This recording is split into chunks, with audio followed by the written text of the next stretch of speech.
every now and then you come across something where you think, that's actually pretty cool. And one of those things lately for me is these TP Nanos from a company called Shimbol. Now, Shimbol specializes in things like monitors, transmitters, and these are basically like your Rode Wireless Go system, but for video. The range is up to 150 meters and the price, believe it or not, is 89 bucks. And there's MagSafe, so let's check him out.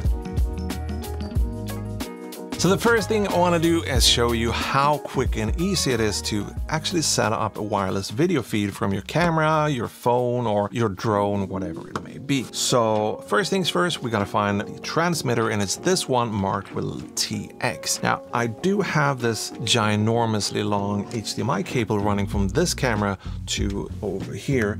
So I'm gonna plug that in. I'm sorry, but this is the best I can do. If I bring it in any closer, I risk tipping over my key light here. So I'm gonna keep it there just to stay safe. But let's bring in a monitor like this and our little receiver. So right now we have the monitor hooked up with an HDMI cable and we got our receiver over here. So let's find that HDMI port, and what do you know?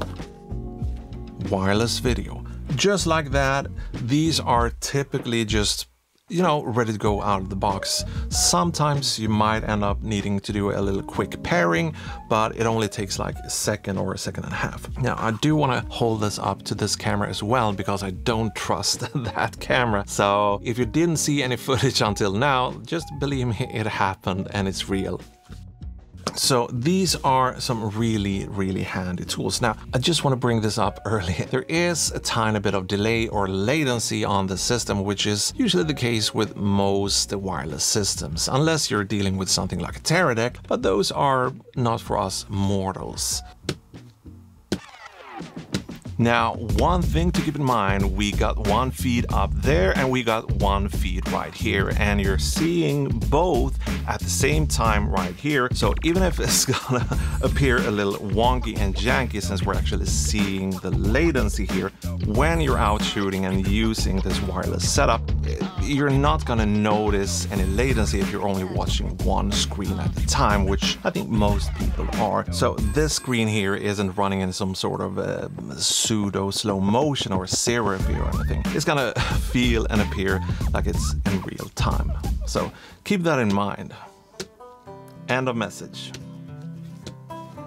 So this actually works. I've used them on a couple of projects so far and not had any issues with losing connections and, you know, spikes or anything weird going on. Now, what's even cooler about this specific setup is that I'm using the Portkeys LH7P. Quick side note, stay with me. This monitor is pretty cool because it also offers wireless camera control to a significant amount of mirrorless cameras. So this here could be your kind of one and done filming yourself or field monitoring kit. So you can see the feed, you can control the camera, you can tap to focus, adjust your settings, trigger record, all that fun stuff from this little kit here. And if you attach a handle or something, it's going to be even more comfortable. So I think this is pretty cool, and if we were to compare this to something like my more professional transmitting systems, well, this here is, I would say it's much faster and easier to set up. It's also more compact, lightweight. One thing I did forget to mention is that you'll also have audio over the transmission feed. So you can just plug in your headphones to your monitor and now you'll have audio and visuals, which is even more neat. Now, these are obviously not meant to replace a more professional system, so you'll probably never see this used on a major film set where Roger Deakins or any of those guys are involved, but they can still work on smaller kind of indie setups and smaller sets.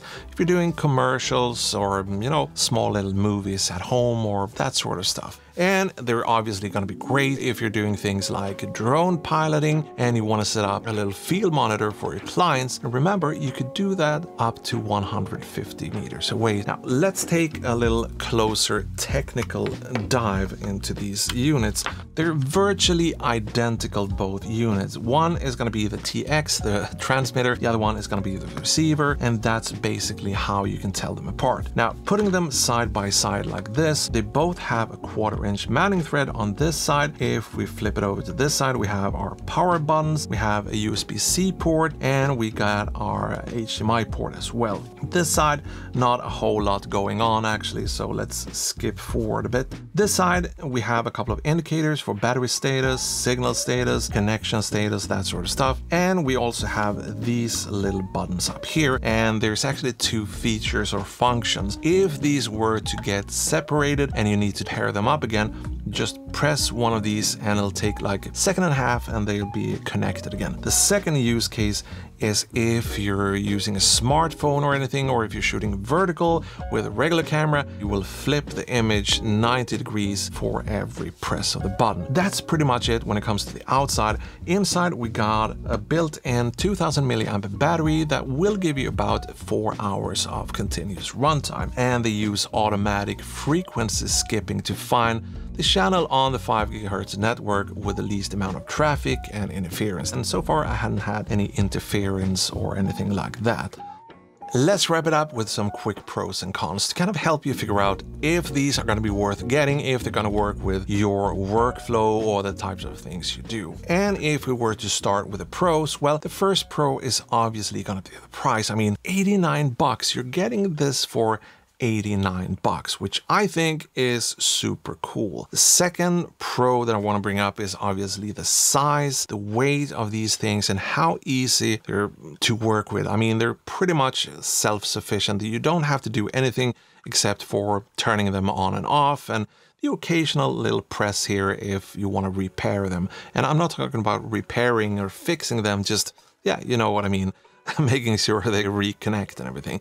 That's pretty much all you have to do. Everything else is done automatically on these units. So they're super easy to work with, especially if you're the one-man band type of guy or girl and you want to have just simple equipment that just fires up and it does what it's supposed to do. Now, the only con that I want to bring up, which isn't necessarily a con, but it's more like a reality, I guess, and sometimes reality can be quite boring. There is some latency or delay from the video feed, which is again pretty standard for any type of wireless transmitting system if you're using something that doesn't cost like $4,000 like the Teradex. Still, if we compare these to my Hollyland Pyro or my Axon Cineview 2, which is about $700, these ones for $89 with just about 10 milliseconds more latency is actually not that bad off. So yeah, you're not gonna be able to rack focus frame by frame on Usain Bolt sprinting down or whoever does something fast, but for slower stuff, indie movies, that sort of stuff,